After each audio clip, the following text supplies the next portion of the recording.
قابل صد احترام سامعین کرام، خواتین و حضرات، آج کل ہمیں جو مسائل درپیش ہیں ان مسائل میں ایک بڑا مسئلہ وہ یہ ہے کہ بہت سارے لوگ پریشانی کا شکار ہیں، انہیں ٹینشن ہے، ڈپریشن کا شکار ہیں، حالات کی وجہ سے کئی ایک پریشانیاں ان کو دامنگیر رہتی ہیں۔ وہ ان سے چھٹکارا پانے کے لیے، ان کا حل تلاش کرنے کے لیے مختلف طرح کے اسباب اور ذرائع وسائل اختیار کرتے ہیں، جن سے کچھ افاقہ بھی ہوتا ہے اور کچھ لوگ انہی مسائل میں الجھے رہتے ہیں۔ گویا یہ ہمارے بڑے مسائل میں سے ایک مسئلہ ہے۔ جس طرح اس کے کئی ایک حل ہیں،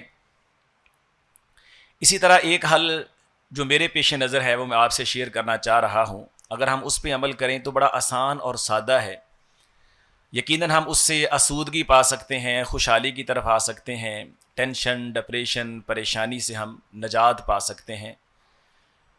وہ یہ ہے کہ ہم روایتی زندگی سے اور روایتی مسلمان پن سے باہر نکل کر کے ہم حقیقی مسلمان بن جائیں۔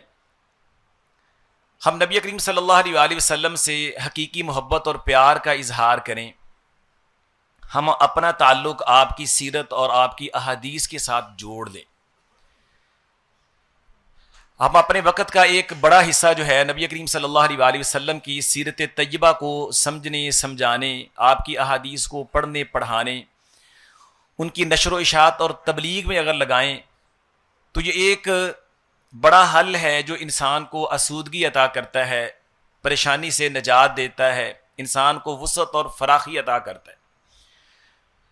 اس سے بڑھ کے اور بات کیا ہوگی کہ نبی کریم صلی اللہ علیہ وآلہ وسلم نے یہ بہت بڑی خوشخبری ہمیں سنائی ہے کہ نظر اللہ امرأ سمع منا حدیثا، اللہ اس آدمی کے چہرے کو تر و تازہ رکھے جو میری کوئی حدیث سنتا ہے، فحفظہ حتی یبلغ، پھر اس کو یاد کرتا ہے اور اس کو آگے ڈیلیور کرتا ہے، اس کو آگے لوگوں تک پہنچاتا ہے۔ تو جو لوگ اس مشغلے کے ساتھ مصروف ہیں، جو آدمی بھی اس پروفیشن کے ساتھ منسلک ہیں، یقینی طور پہ وہ عام لوگوں سے زیادہ ٹینشن سے، پریشانی سے محفوظ ہیں۔ نبی کریم صلی اللہ علیہ وآلہ وسلم کی سیرت، آپ کے حالات، آپ کے واقعات، آپ کی احادیث، آپ کے شب و روز، آپ کی نشست و برخاست، آپ کے دیگر معاملات جب اس کے سامنے آتے ہیں، وہ ان کو سمجھتا ہے، پڑھتا ہے، پھر آگے پھیلاتا ہے، اس کی برکت سے اللہ تعالیٰ اس کے یہ پریشانیاں، ٹینشنیں، ڈپریشن ختم کر دیتے ہیں۔ اس لیے حضرت امام حمیدی رحمۃ اللہ علیہ فرماتے ہیں کہ میں نے امام الحدیث حضرت امام سفیان بن عیینہ رحمہ اللہ سے یہ بات سنی تھی۔ وہ فرمایا کرتے تھے، ما من احد یطلب الحدیث، کوئی بندہ ایسا نہیں ہے جس کا تعلق حدیث کی نشر و اشاعت سے ہو، حدیث کو پڑھنے پڑھانے سے ہو، الا وفی وجہہ نظرہ، مگر اس کا چہرہ تر و تازہ ہو۔ اور چہرے کی تر و تازگی آپ کے اندر کی آسودگی اور خوشحالی کو بیان کرتی۔ آپ اندرونی طور پہ جب فٹ ہوں گے، بہتر ہوں گے، آپ اندرونی طور پہ خوشحال ہوں گے، تو آپ کا چہرہ آپ کی سکرین ہے، یہ آپ کی LCD ہے جو آپ کے اندر کو ظاہر کرتی ہے۔ ٹھیک ہے، اگر آپ اندرونی طور پہ پریشان ہیں، آپ کا چہرہ اس کو ظاہر کر دیتا ہے۔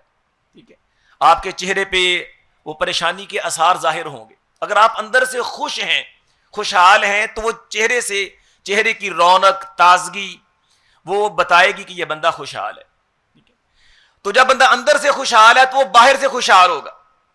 تو نبی کریم صلی اللہ علیہ وآلہ وسلم نے گویا یہ ہمیں خبر دی ہے کہ جو بندہ میرے ساتھ تعلق قائم کر لیتا ہے، میری باتیں پڑھتا پڑھاتا ہے، سیکھتا سکھاتا ہے، ان کو آگے پھیلاتا ہے، اللہ اس کی برکت سے اس کو خوشحال کرے گا، اس کی پریشانیاں دور کر دے گا۔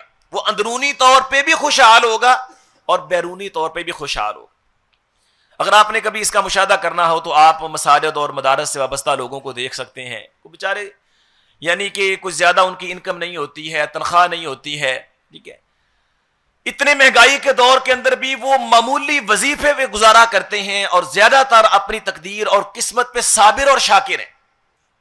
ٹھیک ہے، یہ کس چیز کی برکت ہے، کس چیز کا نتیجہ ہے؟ نبی کریم صلی اللہ علیہ وآلہ وسلم کی احادیث، آپ کے فرمودات، آپ کے فرامین کے ساتھ تعلق کا۔ اور ان کے اوپر عمل کرنے کا اور قائم رہنے کا. یہ نسخہ آپ آزمائیں تو آپ دیکھیں گے انشاءاللہ آپ کے اندر تبدیلی آئے گی.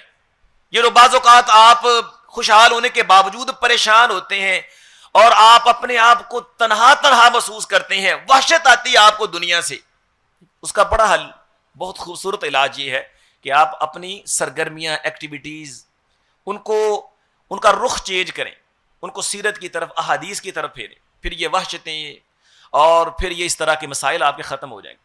حضرت امام عبداللہ بن مبارک رحمۃ اللہ علیہ عام طور پہ گھر سے بہت کم نکلا کرتے تھے. جب انہیں کبھی کوئی ضرورت ہوتی تو گھر سے باہر جایا کرتے تھے, حدیث کا کوئی محاضرہ ہے, حدیث کلاس لینی ہے, حدیث بیان کرنی ہے, یا کوئی اور کام ہوتا تو گھر سے باہر جاتے. وگرنہ وہ اپنا زیادہ وقت اپنے گھر میں گزارا کرتے تھے. ان سے کسی پوچھنے والے نے پوچھا, الا تستوحش, حضرت امام آپ کو گھر میں قید رہ کر کے, مسلسل گھر میں رہ کر کے وحشت نہیں ہوتی, آپ اکتاتے نہیں ہیں, ہر وقت گھر میں رہتے ہیں؟ ان کا جواب بڑا حیران کن تھا, بڑا عجیب جواب دیا انہوں نے. فرمانے لگے, کیف استوحش وانا مع النبی صلی اللہ علیہ وسلم واصحابی, بھائی میں گھر میں ہوتا ہوں تو میں نبی کریم صلی اللہ علیہ وآلہ وسلم کی صحبت میں اور آپ کے صحابہ کے ساتھ میں ہوتا ہوں. پوچھنے والے نے پوچھا, آپ کو گھر میں یہ سعادت کیسے نصیب آئی؟ تو فرمانے لگے کہ بھائی میں گھر میں رہ کر کے نبی کریم صلی اللہ علیہ وآلہ وسلم کی احادیث کا مطالعہ کرتا ہوں, میں دیکھتا ہوں کہ آپ کہاں جا رہے ہیں, آپ کہاں گئے ہیں, کون سے آپ نے غزوات وہ آپ نے لڑے ہیں, آپ دعوت و تبلیغ کے لیے کہاں گئے, آپ کس سے ملاقات آپ نے کی ہے, مسجد میں آپ کے معاملات کیا تھے, باہر کیا تھے. تو جہاں آپ چلتے وہاں میں چل رہا ہوں, جہاں آپ بیٹھے وہاں میں بیٹھا ہوں, تو گویا میں آپ اور آپ کے اصحاب رضی اللہ عنہم کی میت میں رہتا ہوں, تو مجھے وحشت کیسے ہو سکتی؟ تو گویا یہ چیز جو ہے یہ آپ کو وحشت سے, پریشانی سے آپ کو نجات دینے والی ہے. اس لیے ایک شاعر نے بڑی خوبصورت بات کہی ہے نا, تو کہتے ہیں اصحاب الحدیث ہم اصحاب النبی صلی اللہ علیہ وسلم, کہ جو احادیث والے ہیں, اللہ کے رسول صلی اللہ علیہ وآلہ وسلم کی باتوں کو پڑھنے پڑھانے والے, آگے ان کو پہنچانے والے ہیں, حقیقت کے اندر یہ رسول اللہ صلی اللہ علیہ وآلہ وسلم کا اہل ہیں, آپ کا گھرانہ ہے. علم یصحبوا نفسہ, اگرچہ انہیں آپ کی ذات مبارکہ کا ساتھ نصیب نہیں ہوا, آپ کا دیدار نہیں کر سکے, آپ کی صحبت نہیں پا سکے, لیکن انفاسہ صاحب, آپ کے سانسوں کی صحبت انہوں نے اختیار کی ہے. ٹھیک ہے, آپ کے فرمودات, آپ کی باتیں, آپ کی احادیث وہ ان کے پاس ہیں, وہ ان کو پڑھتے پڑھاتے ہیں, دیکھتے ہیں, پھر اس کے مطابق خود کو عمل کے سانچے میں ڈالتے ہیں.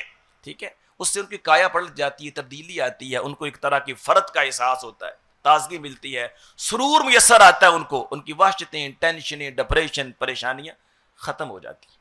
ٹھیک ہے, اس لیے یعنی اپنے لائف سٹائل کو تبدیل کیجیے, روایتی پن سے باہر آئیے.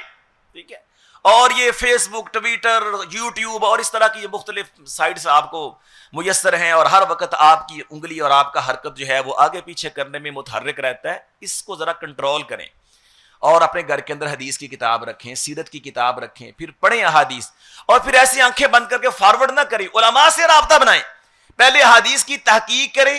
ٹھیک ہے, اور اس کو سمجھیں, پھر اس کو اپنے عمل کے سانچے میں ڈالیں, پھر اس کو آگے بھی بتائیں. جب ایک چیز پہ آپ کا عمل ہوگا, پھر آپ اس کو آگے فارورڈ کریں گے, اس کو بھیجیں گے, تو آپ کے اس کام میں ایک طرح کی تاثیر ہوگی. ٹھیک ہے, دوسرے بھی اس پہ عمل کریں. جس طرح ہم روایتی پن کے اندر بس یعنی کہ ایک ہی وقت کے اندر 20-30 پوسٹیں فارورڈ کر دیتے ہیں, بس وہ ایسے یعنی کہ نا وہ آگے بھیجنے کا سلسلہ جاری رہتا ہے, عمل والی بات کوئی نہیں ہوتی ہے. ٹھیک, اس لیے عمل کریں بے شک. ٹھیک ہے, تھوڑا سا کام کر لیں, ایک چیز بھیجیں, لیکن پہلے خود عمل کریں. ٹھیک, سب سے پہلے اس کی تحقیق کریں کہ واقعتاً یہ فرمان رسول ہے, آقا علیہ الصلوۃ والسلام کی بات ہے, پھر اس کو اپنے عمل میں لے کے آئیں, پھر اس کو آگے بھیجیں, پھر دیکھیں اللہ کی طرف سے کیسی رحمتیں, برکتیں آپ کے شامل حال ہوتی ہیں. ٹھیک ہے, اور اللہ اس کے ذریعے آپ کی بخشش کا بھی سامان کر دے گا. صحابہ کرام رضی اللہ عنہم کے اس حوالے سے بے شمار واقعات ہیں. ٹھیک ہے, حضرت امام ابو القاسم عبداللہ مروزی رحمۃ اللہ علیہ فرماتے ہیں, میں اپنے والد گرامی کے ساتھ مل کے ایک جگہ پہ ہم حدیث سنایا کرتے تھے. رات عشاء کے بعد ابا جان مجھے حدیث سناتے, میں ان کو حدیث سناتا, پڑھتے پڑھایا کرتے تھے. کیا عظیم مشغلہ ہے. آج باپ بیٹا بیٹھ کے فیس بک دیکھ رہے ہیں, واٹس ایپ چل رہا ہے, اور کیا ادھر کی یعنی فضولیات کے اندر وقت ضائع کیا جا رہا ہے. لیکن کیا سعادت مند ہیں, خوش نصیب ہیں وہ لوگ, باپ بیٹا ایک دوسرے کو حدیث سنا رہے ہیں, سن رہے ہیں. ٹھیک ہے, فرماتے ہیں ایک دفعہ حدیث پڑھتے پڑھتے میری آنکھ لگی, سو گیا, تو میں نے دیکھا کہ جہاں ہم بیٹھ کے حدیث پڑھتے پڑھاتے ہیں وہاں ایک روشنی کا ستون اور مینار ہے جو آسمان کو چھو رہا ہے. تو میں نے اس کے بارے میں پوچھا یہ کیا ہے, ٹھیک ہے, تو جواب دیا گیا کہ یہ وہ نور ہے جو اللہ کی طرف سے تمہیں حدیث پڑھنے اور پڑھانے کی وجہ سے حاصل ہوا, ٹھیک ہے, اللہ کی طرف سے روشنی, سکون اور برکت تمہیں وہ عطا کی گئی. اور نبی کریم صلی اللہ علیہ وسلم کی حدیث بھی ہے کہ جب لوگ بیٹھ کر کے اللہ کے گھر میں کسی جگہ پہ بیٹھ کے وہ اللہ اس کے رسول کی باتوں کا مذاکرہ کرتے ہیں, آپس میں پڑھتے ہیں, ٹھیک ہے, اللہ کی رحمت ان کو ڈانپ لیتی ہے, ٹھیک ہے, غشیتہم الرحمہ, ٹھیک ہے, رحمتیں نازل ہوتی ہیں ان کے اوپر, ٹھیک ہے. تو یہ بہت خوبصورت مشغلہ ہے, ٹھیک ہے, تو اس کو اپنانے کی کوشش کیجیے, آپ اپنی زندگی کے اندر اس کو داخل اور ایڈ کیجیے, ٹھیک ہے, پھر اس کے ساتھ اپنا ایک تعلق بنائیے. اللہ اکبر, پھر دیکھیے کیسی رحمتیں, سعادتیں اور برکتیں آپ کے حصے میں آتی ہیں. آخری ایک واقعہ ذکر کر کے اپنی بات ختم کرتا ہوں. امام محمد بن ابی سلیمان رحمہ اللہ وہ فرماتے ہیں کہ میرے والد گرامی خود بھی محدث ہیں, والد بھی ان کے محدث سے ابو سلیمان رحمہ اللہ, تو جب ان کی وفات ہوئی, اب محدثین کرام رحمہ اللہ یہ وہ طبقہ ہے جو سب سے زیادہ اللہ کے رسول پہ درود پڑھنے والا ہے, ٹھیک ہے. عام طور پہ لوگ ہمارے بارے میں یہ تاثر رکھتے ہیں مر گیا مردود, نہ فاتحہ نہ درود, کہ یہ لوگ درود پڑھتے ہی نہیں, ٹھیک ہے. اللہ جانتا ہے حدیث کے ساتھ مشغول اور منسلک لوگ جتنا درود پڑھتے ہیں دنیا کے اندر کوئی اتنا نہیں پڑھتا, کیونکہ انہیں بار بار اللہ کے رسول کا نام لینا پڑتا ہے. اللہ کے رسول نے یہ کہا, نبی صلی اللہ علیہ وسلم نے یہ فرمایا, جب بھی آپ کا نام مبارک لیتے ہیں ساتھ درود کا نذرانہ پیش کرتے ہیں, ان سے زیادہ درود پڑھتا ہی کوئی نہیں ہے, ٹھیک ہے. تو فرماتے ہیں کہ والد گرامی جب فوت ہو گئے, مجھے خواب میں ان سے ملاقات ہوئی, تو میں نے پوچھا ابا جان ما فعل اللہ بک, اللہ نے آپ کے ساتھ کیا معاملہ کیا ہے؟ تو فرمانے لگے غفر لی, اللہ نے مجھ کو معاف کر دیا. تو میں نے پوچھا ابا جان کیسے معاف کر دیا, وجہ کیا بنی؟ تو فرمانے لگے بکتاب الصلاۃ علی النبی صلی اللہ علیہ وآلہ وسلم فی کل حدیث, میں جب بھی اللہ کے رسول صلی اللہ علیہ وسلم کی حدیث لکھا اور پڑھا کرتا تھا میں ساتھ درود بھیجا کرتا تھا. اللہ تعالیٰ کو یہ میری ادا پسند آئی, اللہ نے میرے سارے گناہ معاف کر دیے, ٹھیک ہے. تو یہ یعنی کہ بہت ساری یعنی کہ نا خوبیاں اور اوصاف ہمیں حاصل ہوتے ہیں جس کی وجہ سے پھر اللہ کی رحمتیں برکتیں حاصل ہوتی ہیں. تو اس لیے یعنی پریشانیوں, ڈپریشن اور مشکلات سے بچاؤ کا یہ ایک بڑا آسان ذریعہ ہے. تو اس کو اپنانے کی کوشش کیجیے اور روایتی پن سے نکل کر کے حقیقی زندگی کے اندر آئیں گے تو انشاءاللہ یہ ساتیں مجھے اور آپ کو بھی حاصل ہو سکتی ہیں. اللہ مجھے اور آپ سب کو اس میں عمل کرنے کی توفیق عطا فرمائے. وما علی الا البلاغ.